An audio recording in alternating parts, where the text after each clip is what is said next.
এখন আমরা আসলাম হলো চাঁদপুর হরিণাঘাট, যেখানে হলো ইলিশের মূল আড়ত।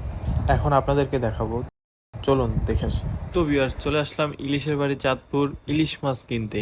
এখন আমরা আছি ইলিশ মাছের আড়তে, যেখানে হলো ছোট থেকে বড় সব রকমের মাছ আর এইটা সেই পদ্মা নদী থেকে মাছ ধরে আড়তে নিয়ে এসে মাছ বিক্রি করা হয়। আমি এখন যেখানে আছি এটা হলো চাঁদপুর হরিণাঘাট। এখানে মাছ ধরার পরে নিলামে বিক্রি করা হয় কেজি হিসাবে। আর আপনারা দেখতেই পাচ্ছেন চাঁদপুরের পদ্মার ইলিশগুলো দেখতে কতটা সুন্দর, আর এটা খাইতে না জানি কত মজার। আর এখন যে মাছগুলো দেখছেন এগুলো অনেক বড় মাছ, এগুলো ওজনে 1.5 থেকে 2 কেজি ওজন হয়। আসলে বড় মাছের দাম অনেক বেশি হয়। 1.5 থেকে 2 কেজি ওজনের মাছগুলোর দাম পড়ে প্রায় 3500 থেকে 3000 প্রতি কেজিতে। আর আমার না বড় ইলিশ দেখলে মাথায় কাজ করে না, অনেক পছন্দের, তো তাই আমি দেরি না করে আমার হাতে নিয়ে নিলাম। আজকে আমি আমার অভিজ্ঞতা থেকে একটা কথা শেয়ার করব।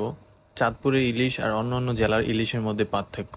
অন্যান্য জেলার ইলিশ মাছ যদি ভাজি করা হয় বা রান্না করা হয়, যে ব্যক্তি রান্না করছে, ইভেন যে ব্যক্তি খাইছে, সেই বুঝতে পারে যে এই ঘরে ইলিশ মাছ রান্না করা হয়েছে। আর চাঁদপুরের পদ্মার ইলিশের সাথে পার্থক্য এটাই যে পদ্মার ইলিশ মাছ যদি ভাজি করা হয়, আশপাশে 2-3টা ঘর বুঝতে পারে যে এই ঘরের মধ্যে ইলিশ মাছ ভাজি করা হয়েছে। এই জন্য চাঁদপুরের নামকরণ করা হয়েছে ইলিশের বাড়ি চাঁদপুর।